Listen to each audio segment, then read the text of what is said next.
Ladies and gentlemen, Mark Chipton. Yeah, thanks Julia, and thanks for inviting me to speak here today. And I think it may not be a huge gathering in terms of numbers, but I think symbolically it is very important. And this kind of meeting and gathering and occupation is, as Julia said, really multiplying all over the world. It started in terms of Occupy Wall Street, but it's all over America, and it's growing all over Europe and all over the world. If you look at websites, Wikipedia, you're just an indication of just how many such gatherings there are at the moment. And it's an indication to politicians in all countries of just the international strategies and the strategies of individual governments are getting it wrong. The international system isn't working in any way to the benefit of ordinary people. And in this country we need a strong message to be going up through Andrew Turner and others to George Osborne, David Cameron, Nick Clegg and others in charge of this, that this strategy is wrong.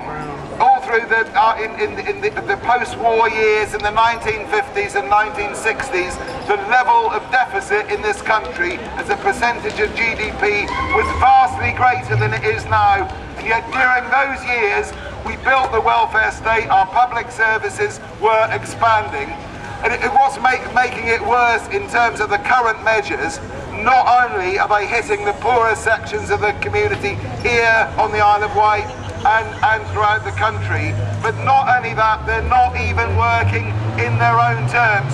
Growth is down, it's negative, unemployment is going up, and so is inflation. We need a message to say this is the wrong strategy, it's not working. We need to ally ourselves with those increasing numbers throughout the world. It's not just the usual suspects of many celebrities, writers who are aligning themselves to this.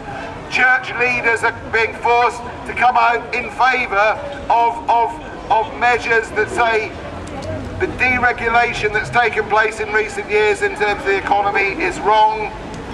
The massive subsidies paid to banks may have been right in terms of stabilising the economy at the time, in terms of rescuing the situation of small savers and whatever, but frankly we cannot have a strategy that just kowtows to that kind of corporate greed. The government's got it wrong, many governments are getting it wrong. That message needs to go out from here to the council, to our representatives. Change direction before it's too late. Thanks very much.